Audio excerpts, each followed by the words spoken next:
Hey y'all. I think I'm on. Let's see. Okay. So let me get this right. Let me see if I could get this. Okay. That's that way. Right. Let me get this right. Let me see if I could get this. Okay. That's that way. Right. Okay. You can turn it back to myself. Hey y'all. I am coming up here. Okay. So I'm on. Tonight, just for a quick video to go over opening statements of the trial.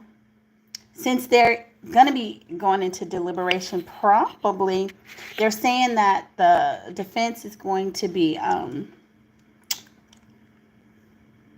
talking on Friday, or they're going to be resting. They're going to give their little spiel on Friday, and then it'll be handed over to the jurors, hopefully by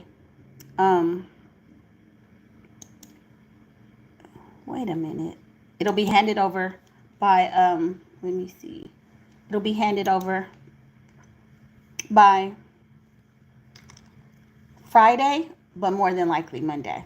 So I got this candle on. It's giving me a weird cast. Anyway, let's talk about it. What I wanted to do was go over and play the opening statements of the prosecuting team. I was there for the opening statements and Cassie's testimony and her mom. But we're going to go ahead and listen. I found some AI simulations, and they're really close. I mean, they're really great. I know a lot of people are reading the transcripts, but I find this to be more engaging for me. Just kind of dry reading, and people, just not, sometimes just reading is too dry and choppy. So let me start this, and then we're going to listen, and I'll have to pause and stop and pause and stop. The point of this is to see, with the evidence that we've heard so far, if we think that they have, hey, Sam Outlaw, welcome to the chat. Thank you for joining. Please hit the like button as you come in, please. So what we want to do is see if we think that they've met the burden of proof. I know it's going to be hard, but there's been so much information. We have been inundated with information. So let's just jump into it.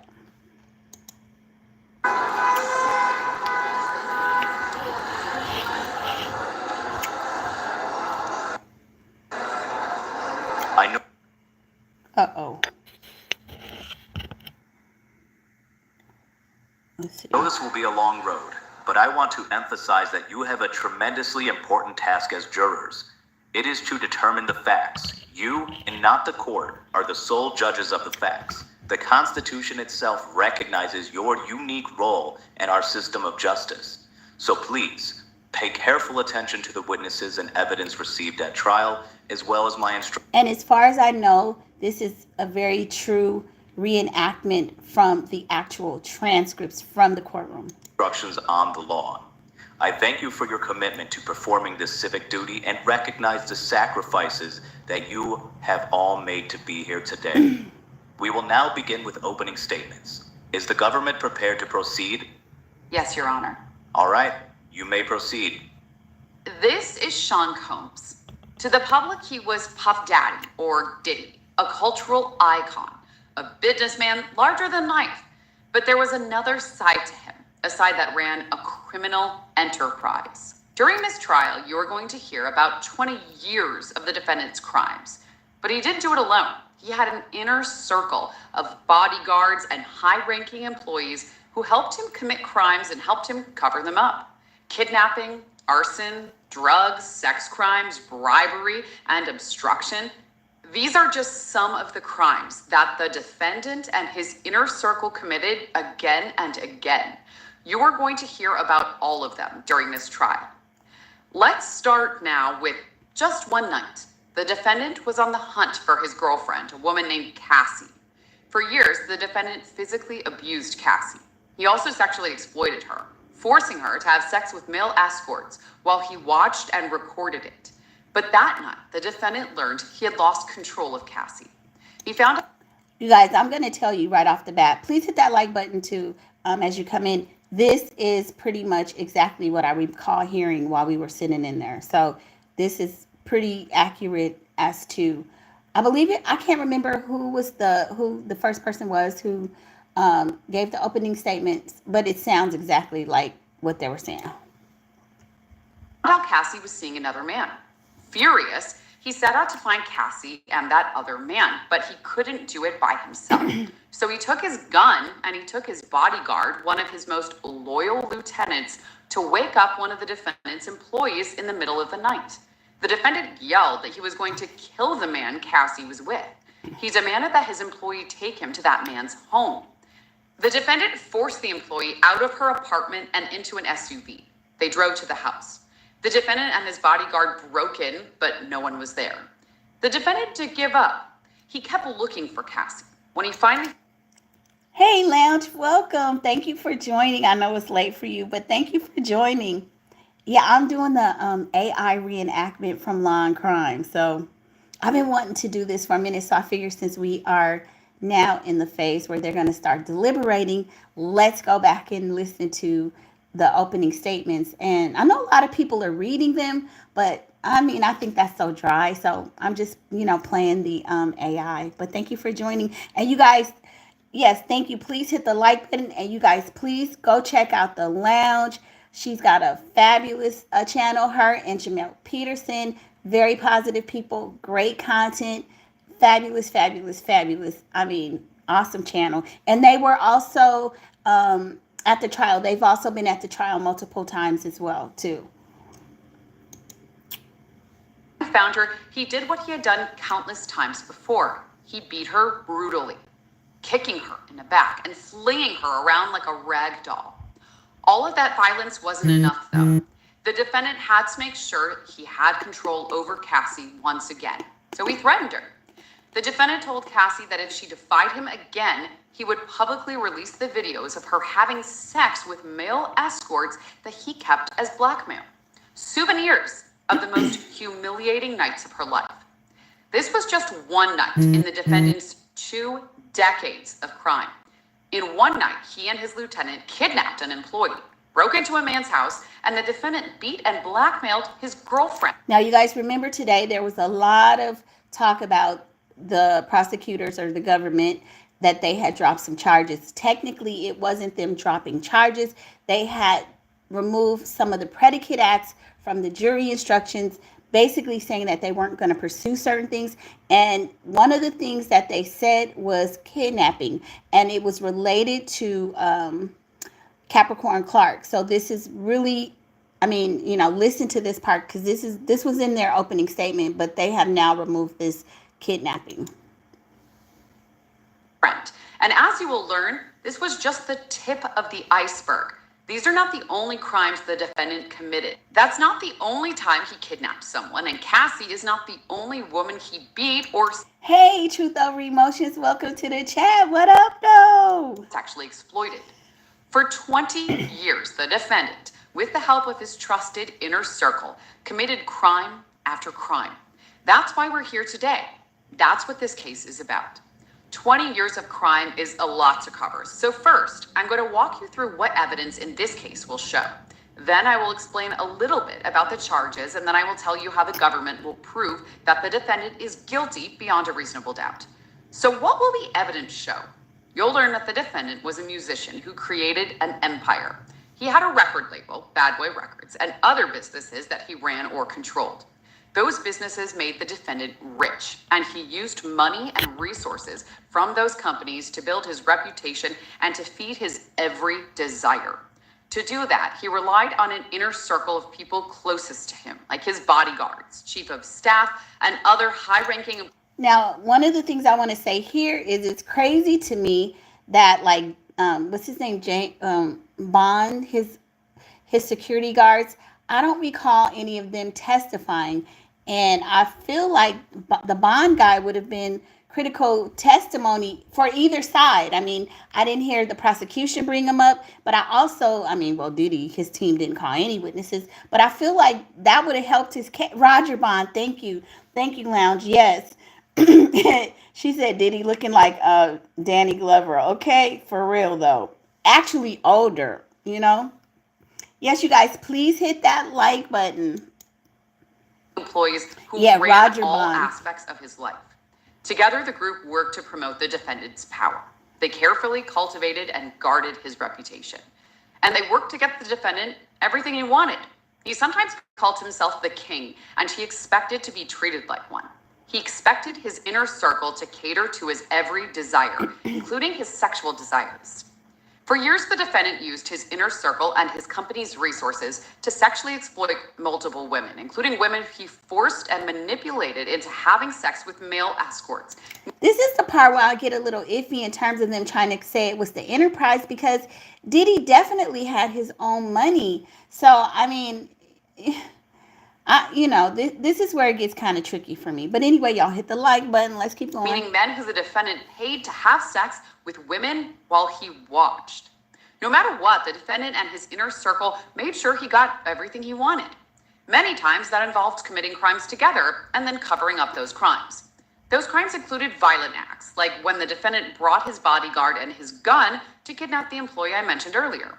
But you'll hear about the other violence too, like when the defendant's bodyguards kidnapped the same employee another time, forcing her to sit through days of lie detector tests, or when the defendant had a man's car set on fire. So those two they're removing. I believe the arson as well. So, I mean, those are two predicate acts, and I believe that's under the RICO, which is pretty good for Diddy. I still think that they're going to find that he's going to do some time, but let's continue. Or when the defendant dangled a woman over a balcony. You'll see and hear evidence of all of this. The defendant had... Oh, and I need to pause it there too, because Bongolan, remember her? Well, Brianna Bongolan, remember her testimony is kind of faulty because they were able to get some timestamps showing that there was some discrepancies in terms of, first, whether or not Cassie actually saw it, because she sent a text message to KK saying that she had heard some stuff about it, and then whether or not she was actually there whether or not he actually dangled her, because he was not possibly there during the time that they made up this story. So that's some more discrepancies about this. Possible demands. When his employees failed to meet those demands, the defendant threw things at them, Hey, Basil. threatened them, hit them, Welcome to the or chat. pressured them to take drugs. He even sexually assaulted one of them. You'll also hear how the defendant used his employees to get and distribute drugs. They delivered those drugs whenever the defendant asked, including so he could give those same drugs to the women he was forcing to have sex with male escorts. He transported those women and those escorts across state lines and even out of the country for those sex acts. And he used his inner circle and the vast resources of his business empire to help arrange those trips and make the women available to him. Let me be very clear on this next point. The images that they're showing are very, I'm not going to say they're spot on, but they're very good. I mean, in terms of AI, this really does look like all of the people. That looks like the judge and everything. This case is not about a celebrity's private sexual preferences. The evidence will show that the sexual conduct at issue in this case was coercive and criminal, because the defendant made women have sex when they did not want to, because he threatened them, he drugged help, he lied to them, and he even used violence to make them do it. A lot of this trial will focus on just two of those women, Cassie, who I talked about earlier, and Jane. Some of the details of what happened to Cassie and Jane may be hard to hear, but this is what the evidence will show happened. The defendant used lies, drugs, threats, and violence to force and coerce first Cassie and later Jane to have sex with him in front of male escorts. The defendant insisted that... Okay, so I kind of have a problem with that too, because I feel like to some degree these women were, it was consensual because they were getting a payout. They wanted to do it. It's that quid pro, do something for me, I'll do something for you. So, I mean, Yeah, I feel like they were in agreement. I mean, Cassie had, both of them actually had text messages where they were saying, "Oh, I can't wait to do the freak off." So you can't memorialize something in email and then later go, "Oh, well, I didn't really mean it." I'm just saying. That the sex occur in a very specific, highly orchestrated way. These sexual performances lasted involved multiple escorts. The defendant called these encounters by different names over the years. First, freakoffs, later, wild king nights or hotel nights. Week after week, the defendant directed freakoffs in hotels across the country and sometimes out of the country. At times, the defendant had escorts and the women travel from out of state, so the defendant's staff sometimes organized flights, cars, and hotels. The defendant's businesses paid those expenses. The defendant had particular demands for freakoffs. At his direction, the defendant's staff set up the room in advance with supplies, like his preferred lighting, extra linens, and lubricant. His staff remained on call to refresh anything the defendant needed, like cash to pay the escorts or drugs for the women and the defendant. The hotel rooms were dark. The defendant instructed Cassie and Jane how to look, to Please hit the like button, you guys. Let's get the likes up. Thank you. dress in lingerie, wear tall platform high heels, and have manicured white nails. The defendant selected drugs for Cassie and Jane to take, usually MDMA, also known as Molly or ecstasy. Sometimes those drugs made Cassie and Jane sick, but they also made the woman more inhibited and sexually aroused. The defendant fed Cassie and Jane drugs throughout the freak-off so they could stay awake and perform for him for hours and days at a time. Once an escort arrived, the defendant dictated every step of the sexual activity that followed the same pattern. And he expected the women to enjoy themselves, to appear to, while they did it. The defendant masturbated throughout the freak-offs and often video recorded part of them. Now I want to tell you more about Cassie and about Jane. Cassie was a 19-year-old model, an aspiring singer with a hit song when she met the defendant in 2006. The defendant was 17 years older than her and the head of a record label. Soon Cassie was signed to a 10-album deal with the label. The defendant pursued Cassie, and within a year, they were dating.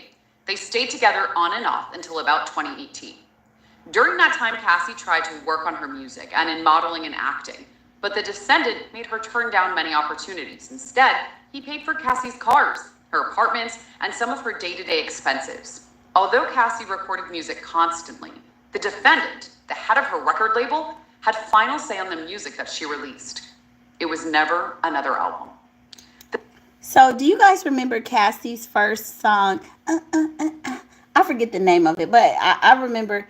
I never just based on that particular first song that she did.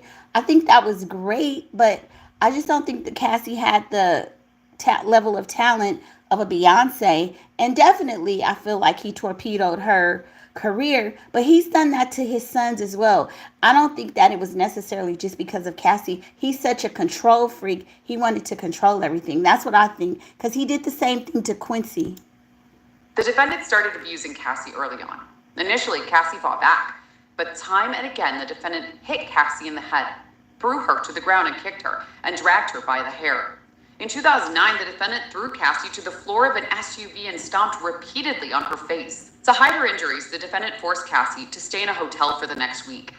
He refused to let her leave and had a staff check on her to make sure she stayed put. The defendant also introduced Cassie to freak-offs early on. Soon the defendant made it Cassie's job to find and book escorts for freak-offs. Freak-offs that were happening as often as once a week for days at a time, meaning that for almost half of every week, Cassie was in a dark hotel room, high and awake for days, performing sex acts that she did not want to do on male escorts. Cassie will tell you how she felt like she was choking when the defendant made an escort urinate in her mouth, and how she overdosed at a freak-off when she still had an open wound. Exactly, truth over emotions. Yeah, she was young, but remember the other guy that she had dated, the Ryan guy, he was older as well. So, yeah, they try to make it seem like she was so young and innocent, but she had been in a relationship and she cheated with the other guy to get with Diddy. Not saying that she deserved all of this other stuff that came along with it. But yeah, I mean, at what point do they start making everybody take some accountability? wound on her face from the defendant's most recent assault. The defendant's physical attacks on Cassie happened at the freakoffs too. As you will see on video during this trial, the defendant hit and kicked Cassie in the hallway of an LA hotel, trying to drag her back to the room where they had been with. Now, for the record, he was totally wrong, but a lot of people don't see this as being part of what is being called a RICO, but more of a domestic violence case, which it had run its statute of limitations. However, they play it because they want to prejudice the jurors' minds against Diddy, which I get it. I mean, it's a good play, but was she really leaving a freak off? Let's talk about that for a second, because Diddy says that they had a fight that Cassie had seen. They were in the midst of a freak off, and not that we believe a lot of shit that Diddy says anyway, because Diddy clearly is a liar. But he was saying that they had gotten into an argument. Now, mind you, he said, because he was texting, when he comes to the hall, he does snatch the phone from her. So it's kind of like, okay, that could be true. They're trying to say that she was trying to escape a freak off. However, here's the kicker. There was a escort who was in the room that night, and he says that what Cassie is saying, or what she testified to, is not true. He was on the Tasha K show. So he has not testified for the prosecuting side nor for the defense. I would have loved to hear him counter what Cassie said, only so that we could hear both sides of this story. So he is saying that it was literally a fight, and it wasn't like he was trying to keep her in that freak off and she was trying to escape it. He was saying that she was running because, they had gotten into an argument, which by no means should he have done what he did. But that's solely what this case is resting upon, is that he was forcing her to do a freak off, and that is what that video showed. So I think that should have been, I feel like the defense lost a leg up by not really going deeper into that. With an escort. We'll talk more about that video later. Cassie tried the first freak off because she loved the defendant and wanted to make him happy. After that, she knew it was not something she wanted to do, but because of the defendant, it became almost everything she did. Because if Cassie didn't do what the defendant wanted, the consequences were severe. Physically, the defendant beat her viciously, exploding over even the tiniest slight and beating her to show who was in charge. He beat her when she didn't answer the phone when he called. He beat her when she left a freak off without his permission. He beat her when he thought she took too long in the bathroom. The defendant taught Cassie that to find him could and often would end in violence. And when she tried to run away, he always found her, often with the help of his inner circle. And Cassie's career and livelihood were also in the defendant's hands, something the defendant made clear to Cassie. He told her he could destroy her career by releasing the videos that he recorded of her performing sex acts on dozens and dozens of male escorts. So Cassie knew that failing to please the defendant. You guys, I'm sorry. I had to put my phone on the charger, sorry. Refusing his demands had more than just physical consequences. It had the power to ruin her life. The defendants controlled the defendant's violence, and the So Tia says, BS, all the witnesses said she enjoyed the freak-offs. Well, I don't know that all the witnesses said that she did, but there's definitely one escort that is saying that she is lying about that one video where she's saying that she was trying to escape a freak-off. Then there was another escort, I forget his name. I saw he was there, the Punisher. Yeah, he was saying that he felt that there was one on occasion where she was kind of warming up to him, and he felt that it was kind of intimate, like she enjoyed it. So, I mean, yeah. Defendant's threats. That is how the defendant ensured Cassie could not say no to him. So time and again, when the defendant suggested to Cassie that they have a freak off, she knew she had no choice but to agree and went to work setting one up. No, see, now that's what I disagree with. She did have a choice. I'm not saying that Diddy did not abuse her. I'm not saying Diddy was not an a-hole. Because they do admit, if we go to the next video, we'll see that the defense, they acknowledge a lot of the wrongdoing Diddy did. But Cassie had a choice. Now, at some point, maybe she got so into it that it felt like she couldn't get out of it. But what we constantly hear is that he's going to take things away from me. So you prioritize material things, purses, cars, lifestyles, yacht life, all of these things over leaving somebody.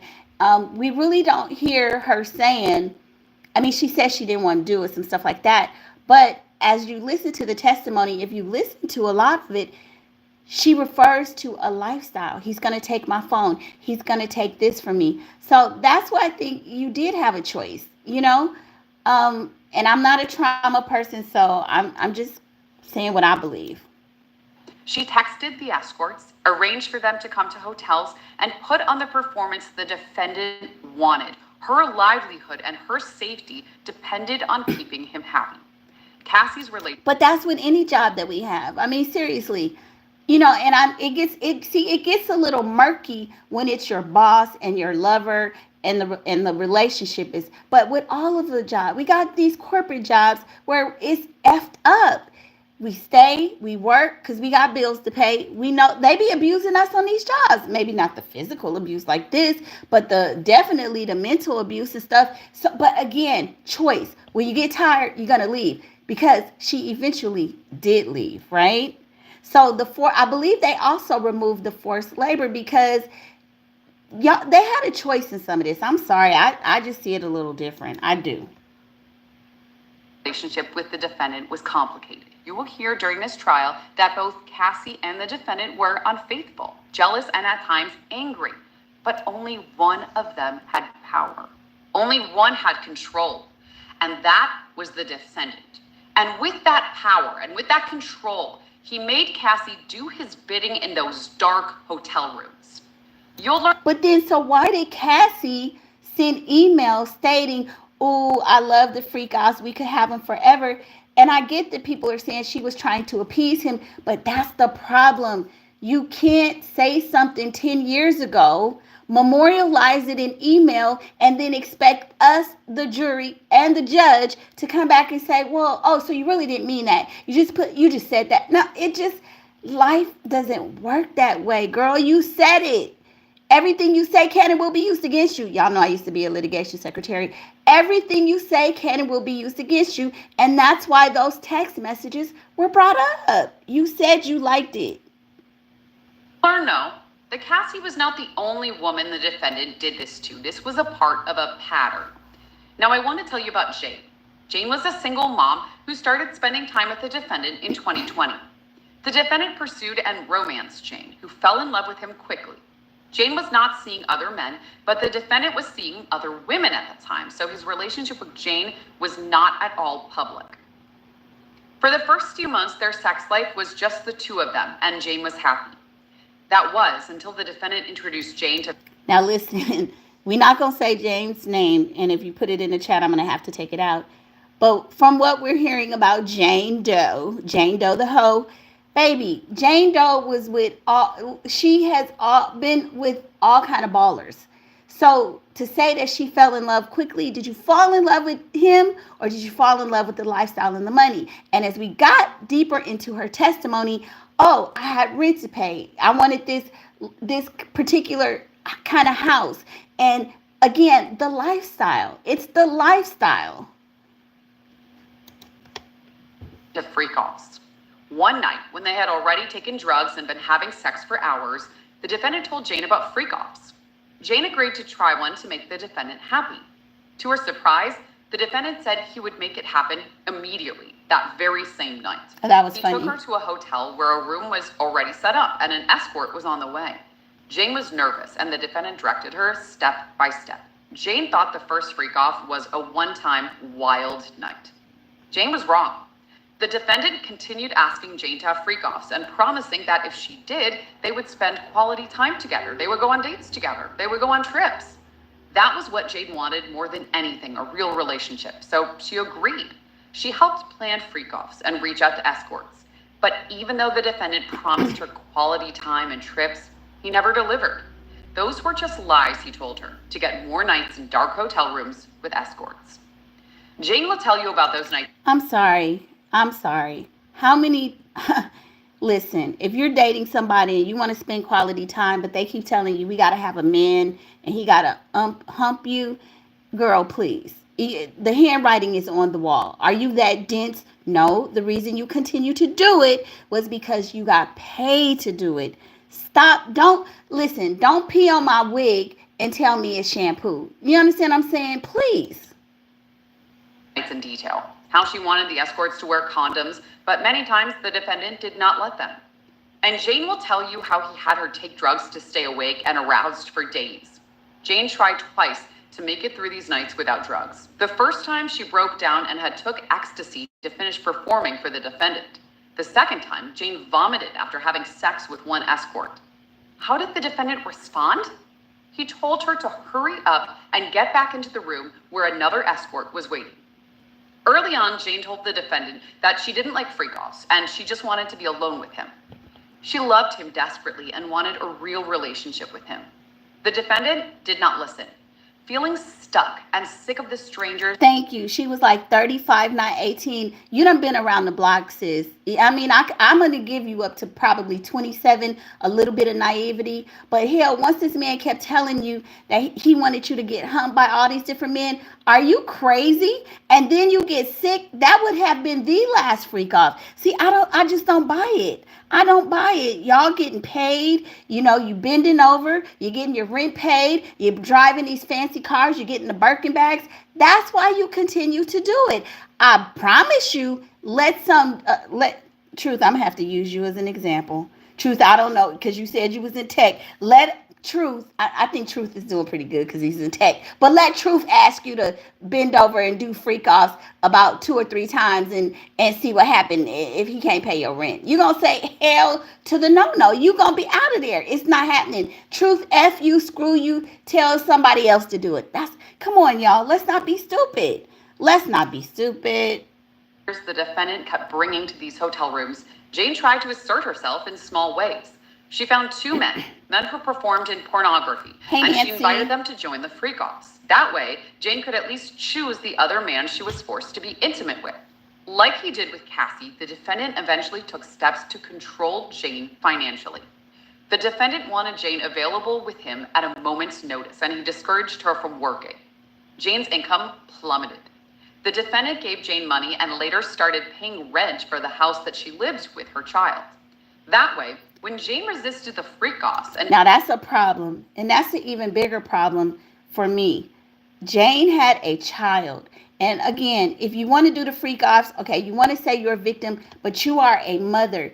Sitting up there taking these drugs and then doing these freak-offs, putting your body in harm's way. What effing type of mother are you? And I'm not trying to knock her like in that, but when you get up here on the stand and you claim victim, that's where I have a problem with it. You know, if that's your lifestyle, that's what you do, okay. But you were a mother. You're taking these pharmaceuticals. What type of parenting are you doing? Who's watching your son when you out here slanging that pee? I'm just saying, y'all. And told him over and over that she wanted to stop, he had the power to coerce her back into hotel rooms. And just as he had with Cassie, the defendant threatened. The only power he had, ma'am, was paying or not paying your bills. This man did not say, if you don't do a freak off, well, unless he said this, she didn't tell us, I'm going to put a GU into your head. I didn't hear that. What I heard was that, heifer, if you don't sit up here and do this freak off, I'm not paying the $10,000.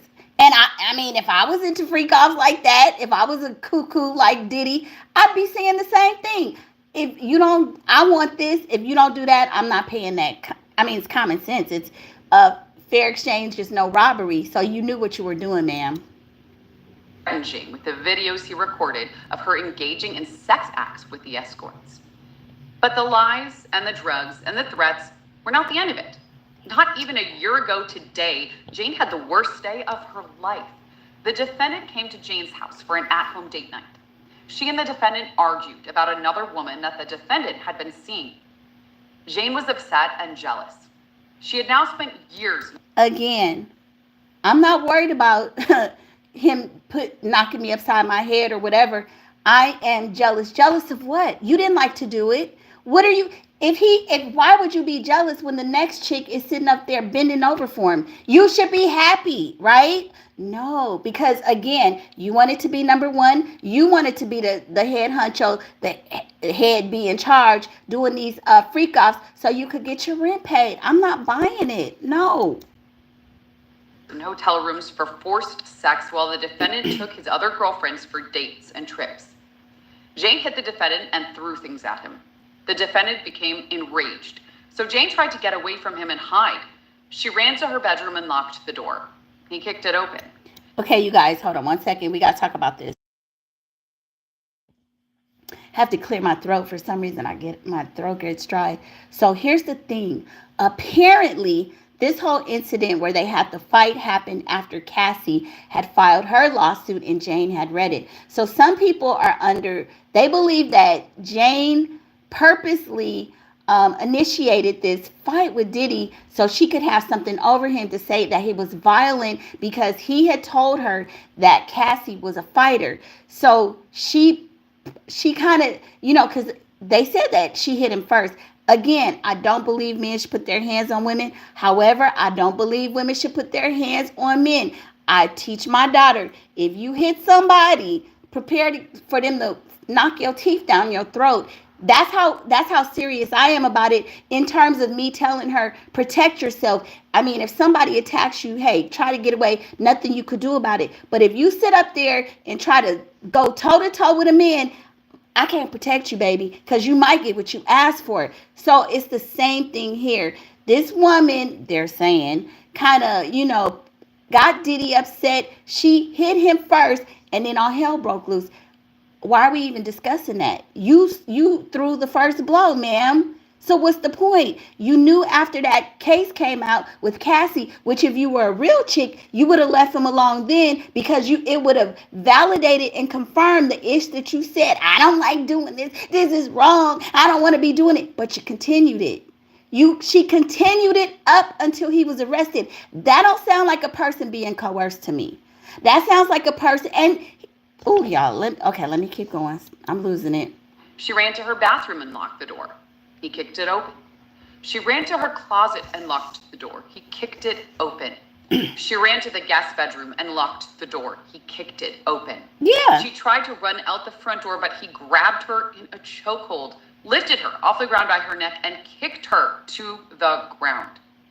Later that night, they fought again.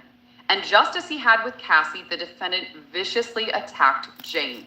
He punched her in the face, kicked her while she was curled up in a ball on the ground, dragged her by her hair and her arm, and slapped Jane's face so hard she fell over. When all of this was over, the defendant still did not let Jane be. Instead, he told Jane, "You're not going to my night."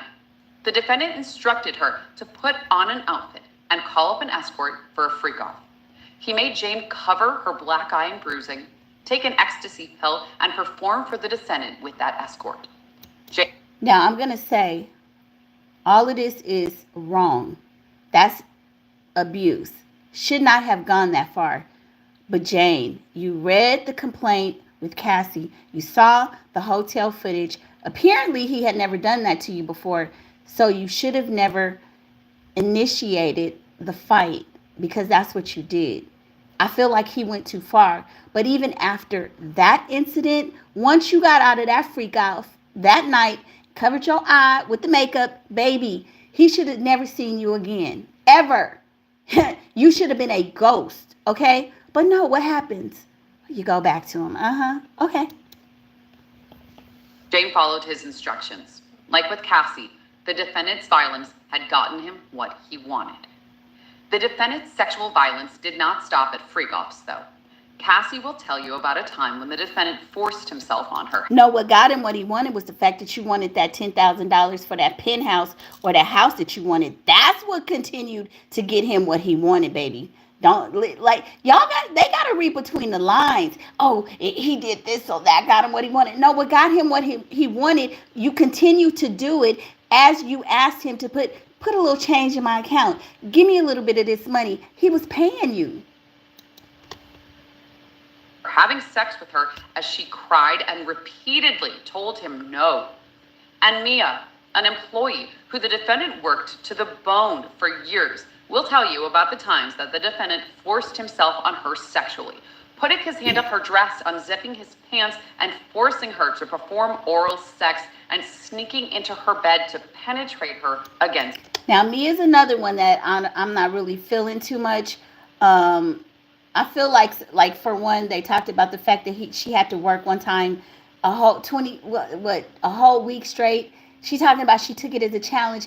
Ain't no way. Most of us, our bodies would give out. I mean, it just would. You would pass out after 48 hours. Bloop, you just can't do it.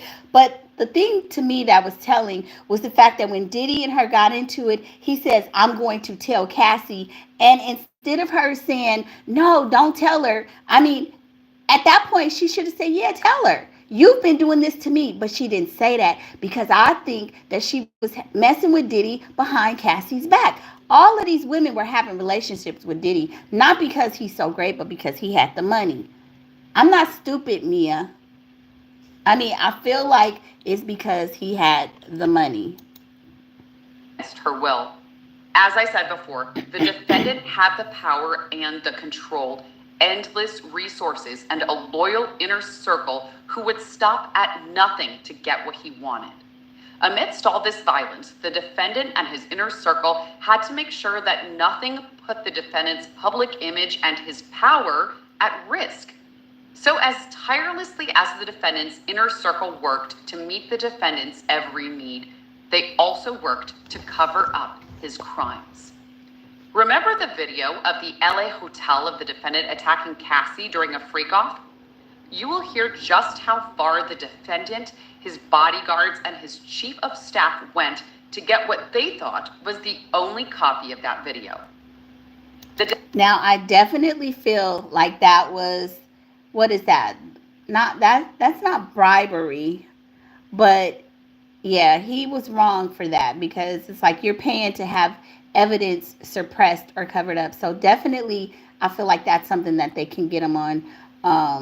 I guess that would be bribery. Yeah, if you give me this, I'll give you that. So I think that's something that clearly I don't see how you can get out of it. However, you guys, but I did hear today that there was some email where Cassie was a part of the approval that she wanted that video to disappear as well because she had a movie coming out. So it was them together. So they conspired to have that video. It was the two of them doing it together. So I don't know how that's going to work either. So it's not just him, but it was the two of them. So and listen, you guys, I look at it just from me from a legal perspective, not so much emotional. I know I do be talking to like but only because I feel like some of this is trumped up charges. When you have a man who's a damn near a billionaire, people will lie. People will sell their mothers. People will unalive relatives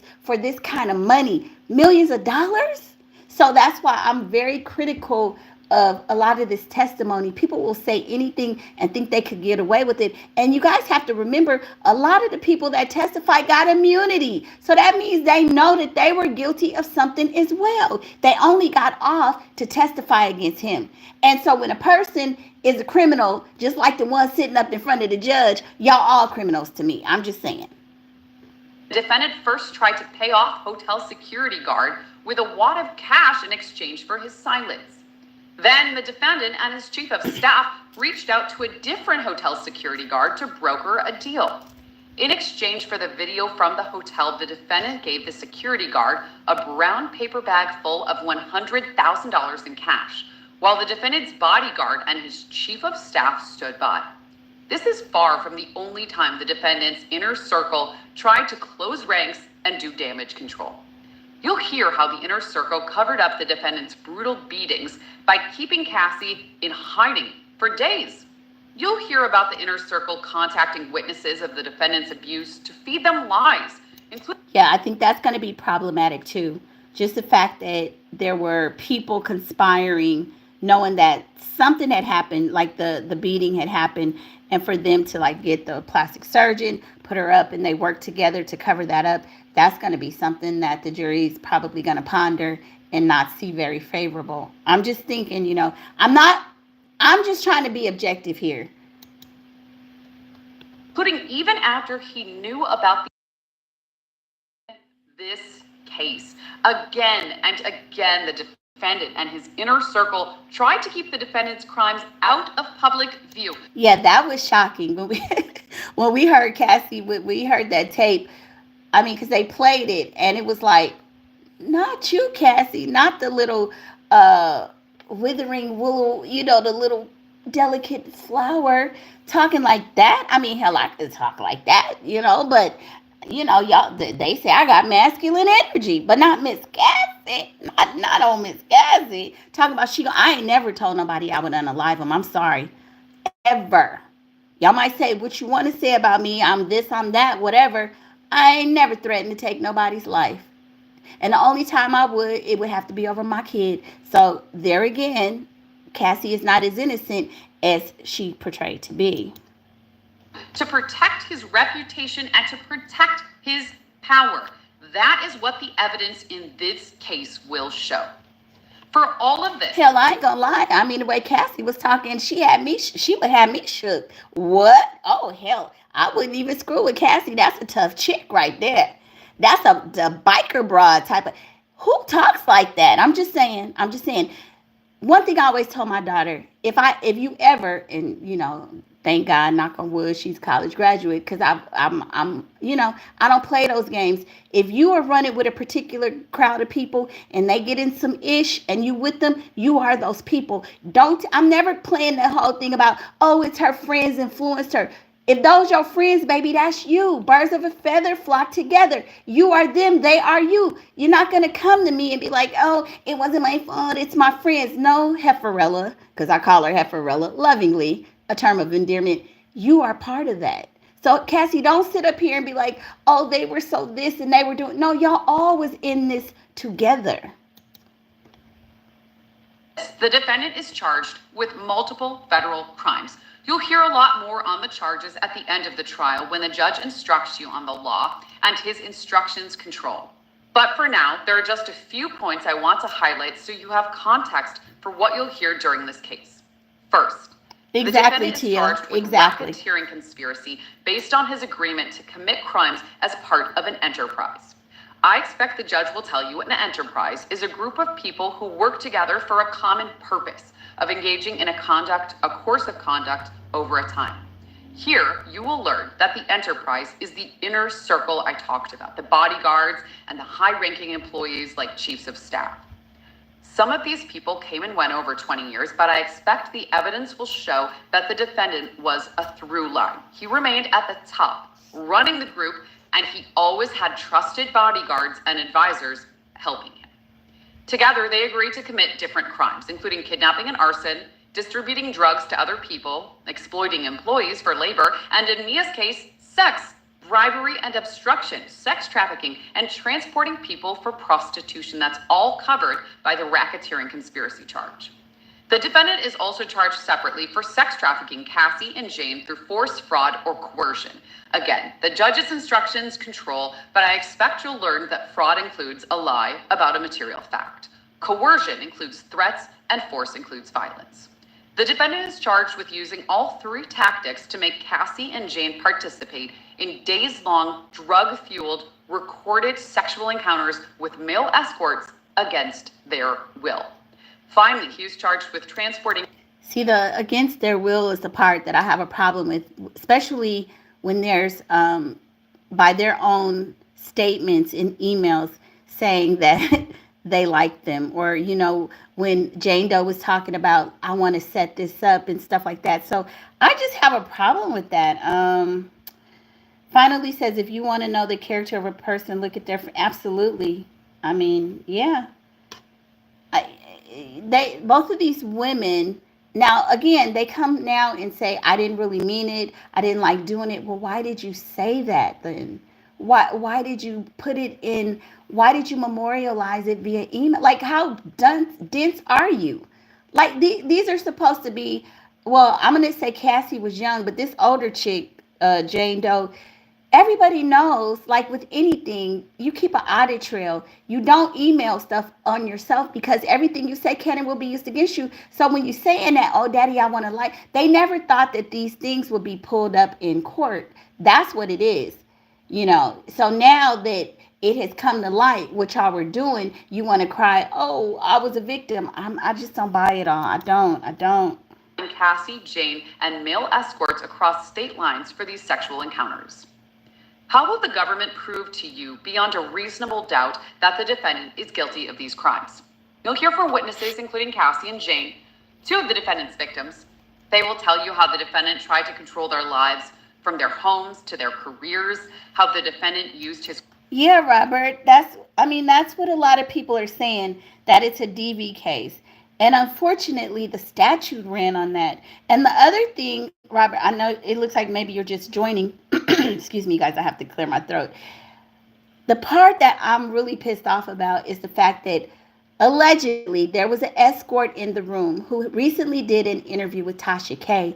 He says that Cassie, they weren't fighting about her standing doing the freak off, that video is showing her leaving because she got pissed because Diddy had been texting somebody else, or she found out some information about him and another woman, because remember, he snatches the phone. So Diddy says that it was about, her getting mad at him. They were having like a lover's quarrel, which that don't look like lovers to me, but I'm just using that for lack of a better term.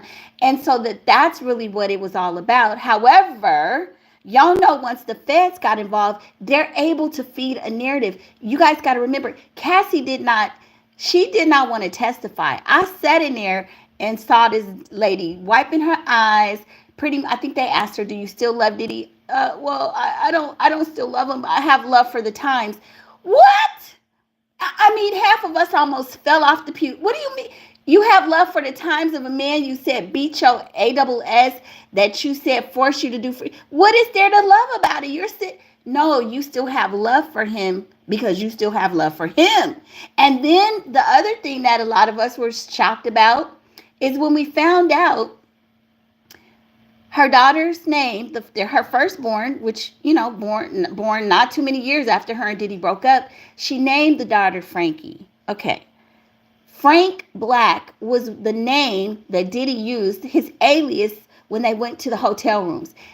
Jackie Star was the name that she would book it under when they would have the freak-offs. So you take the Frank and the IE from her, Jackie Star, put it together, and you get Frankie. Ain't that some slick shit?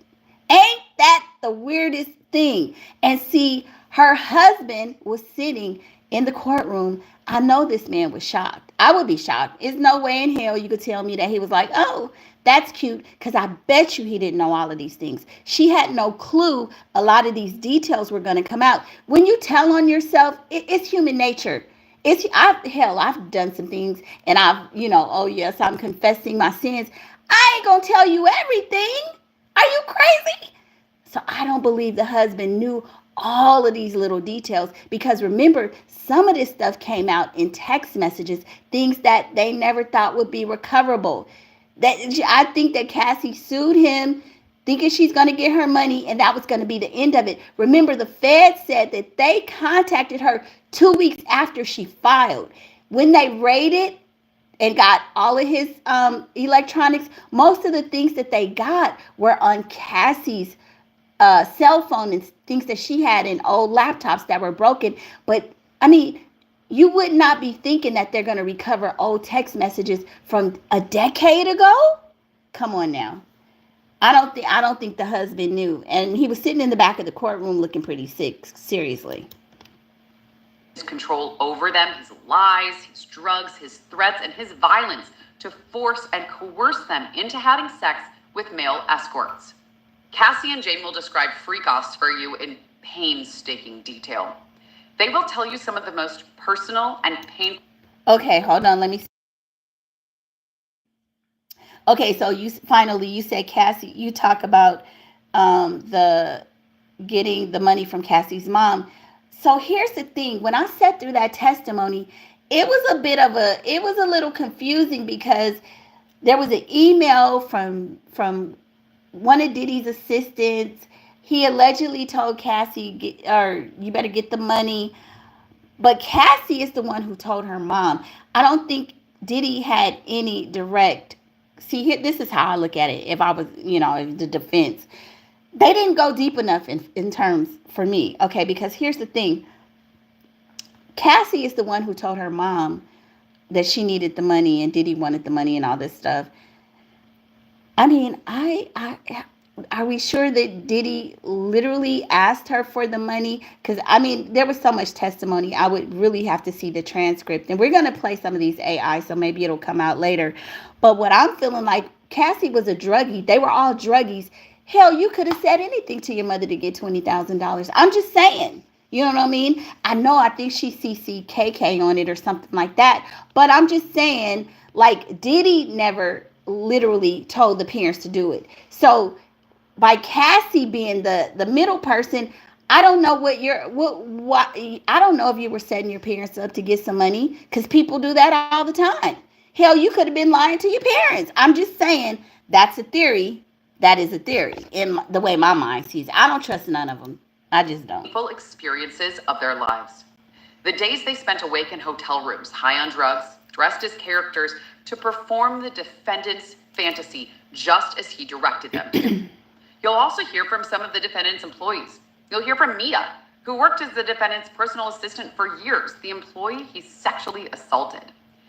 Mia is just beginning to grapple with the time. The employee that he threatened to tell Cassie that they were sleeping together, and if he was assaulting her, why didn't he say, because he said, I'm going to tell Cassie everything. And it just seems like, because she's not thinking that this is going to come out later, why didn't she say, yeah, tell her, because you've been coming on to me. You did this to me. Why was it, no, don't say anything. Huh? If this man is violating you, yeah, tell Cassie so she'll know what a piece of scum you are. But that doesn't sound normal to me. Again, don't piss on my wig and tell me it's shampoo or conditioner. No, ma'am. That's weird. You would have called him out. Yeah, let's tell her. Let's tell her, because you've been harassing me, sir. Let's tell her. The defendant forced himself on her sexually. Mia will tell you how she could not talk about what happened to her until recently. How she wanted. I don't recall. Hey, finally, you could be right. I'm not going to disagree with you. But I sat through the testimony. I sat through her mom's testimony, and I don't recall her ever saying that Diddy either spoke to her on the phone or he sent her an email himself. The communication, per my understanding, was done via second parties, which was Cassie and a person at Bad Boy. If you can point me to something where her mom literally states, Diddy told me himself, then I would have to concede. But I don't recall it being that way. To take the secret of what the defendant did to her to her grave. You will hear from the employee who the defendant forced into an SUV with a gun from one of the defendant's chefs and from other personal assistants. They will tell you they worked punishing hours and days for the defendant, at times without any sleep. They will tell you how the defendant ordered them to buy drugs for him, how they used all the resources at their disposal to make sure the defendant always had everything he desired, how they were expected to keep quiet about what they saw and what they heard in the defendant's homes. You will learn that some of these witnesses and victims, including Cassie, have already received financial settlements from the defendant or have filed lawsuits against the defendant. But these witnesses will tell you they'd trade any money from the defendant for not having been abused. You will also hear from some of the escorts who participated in freakoffs. And I think that's the lie too, because again, you could have stopped it and you didn't have to keep taking his money. So you can't tell me you would have traded not to get the money to not be abused when you literally was saying, hey, Big Daddy, let's do it again and pay my rent. Come on. With Cassie and Jane. They will tell you how the defendant directed the sexual activity between escorts and Cassie or Jane, down to the detail of how they touched each other, the specific sex acts they performed, all while the defendant filmed it. You will even hear from an escort who saw the defendant assault Cassie and drag her by her hair during a freak-off. In addition to these witnesses, you will see documents that prove the defendant's crimes. You'll see records from hotels, car services, and airlines. And see, this is weird. Again, no, it's not weird, but here's the thing. What they're telling us is we'll see documentation. They're relying on text messages, receipts. We have receipts that Cassie and Jane Doe and Mia and all of them were willing participants at points of time and even initiated these freak-offs.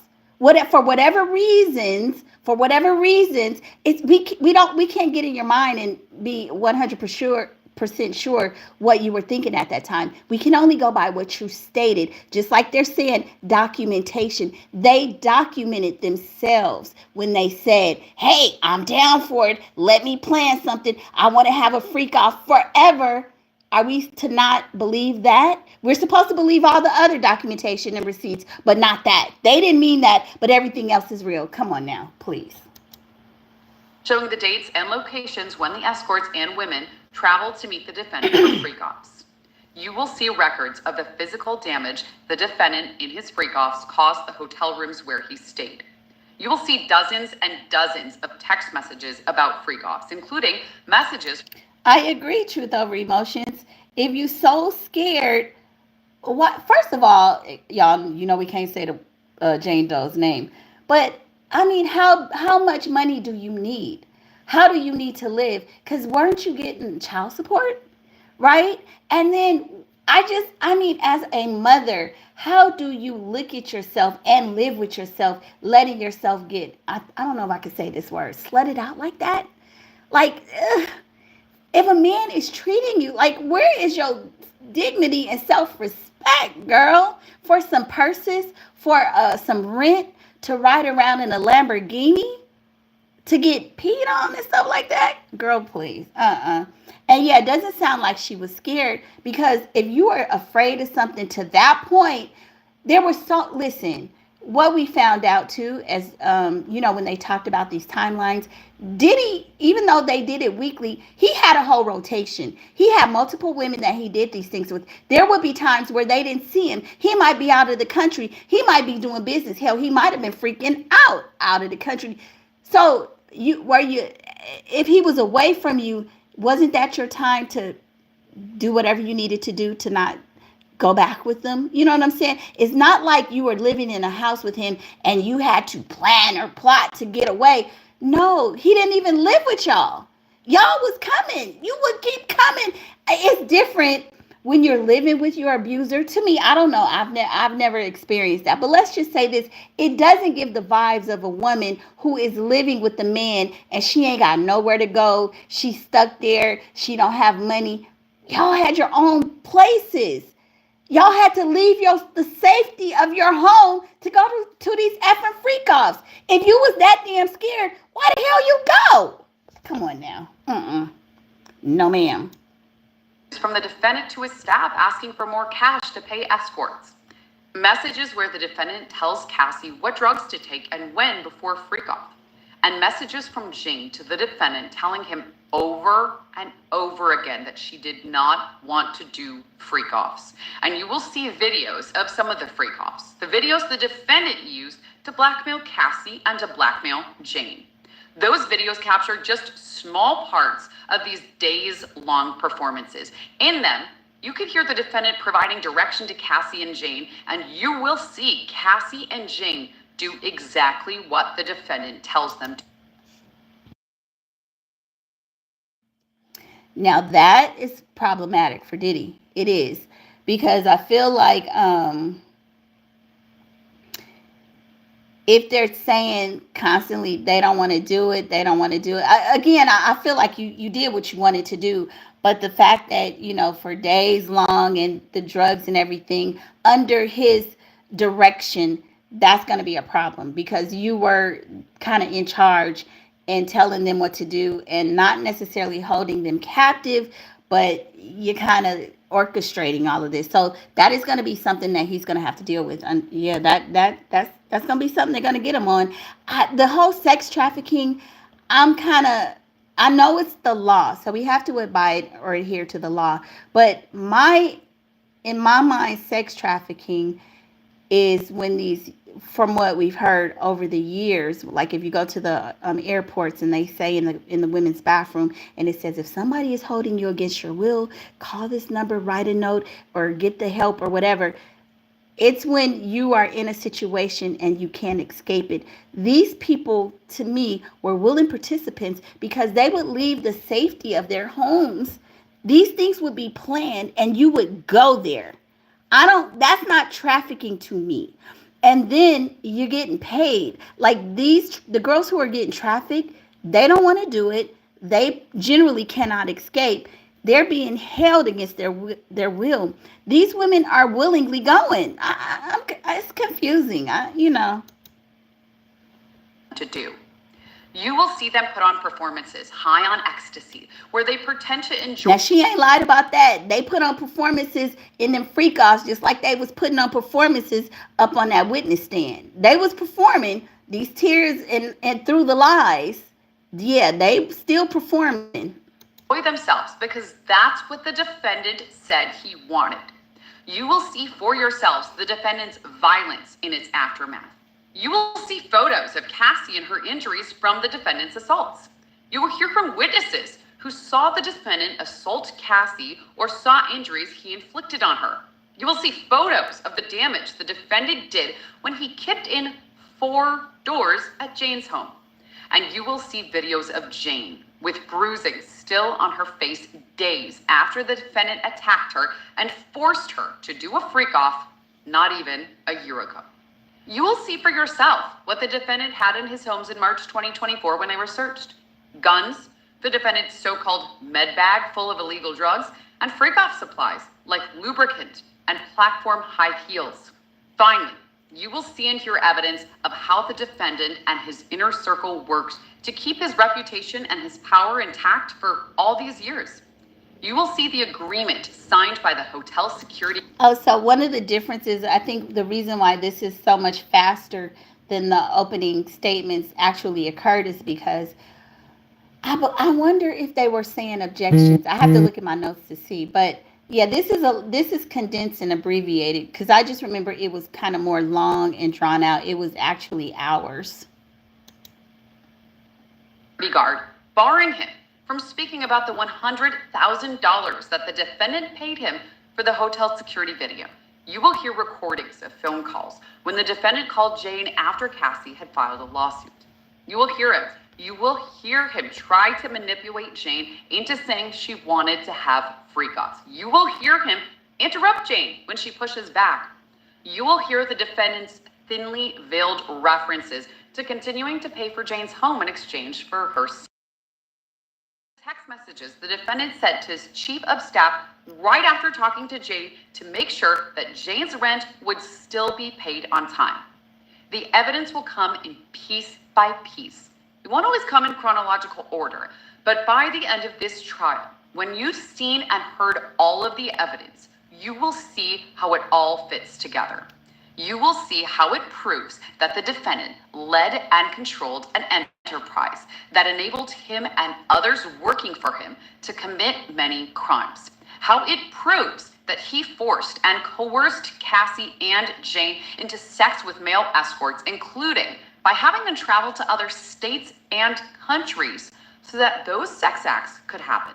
And you will see how all of these crimes and the empire the defendant controlled was designed to fulfill his sexual desires, to protect his reputation, and to keep his power. At the end of this trial, we will have the opportunity to speak with you again. But between now and then, I would ask that you do 3 things. First, please pay close attention to the evidence. Second, please follow the judge's instruction on the law. And third, please use and trust your common sense. If you do all that, you will reach the only verdict that is consistent with the law and the evidence in this case, that the defendant, Sean Combs, is guilty. I don't think she wants us to use our common sense, guys, because my common sense is telling me no, no, no, no, no, no, no. But anyway, you guys, I'm going to play some of the other ones probably tomorrow and as days go. Some of the ones that are probably critical key testimony, not like the feds or the investigators or anything like that, but the witnesses that because they said that this is pretty much based on Cassie's testimony and Jane Doe. Those are the two key witnesses or victims, because some of the other ones didn't show up. So I don't know. I don't think that Diddy is going to walk. I don't. Even though I find that there are holes in some of the testimonies and everything, I just don't think the feds, I just think the jury is going to find him guilty of something. But we'll have to see.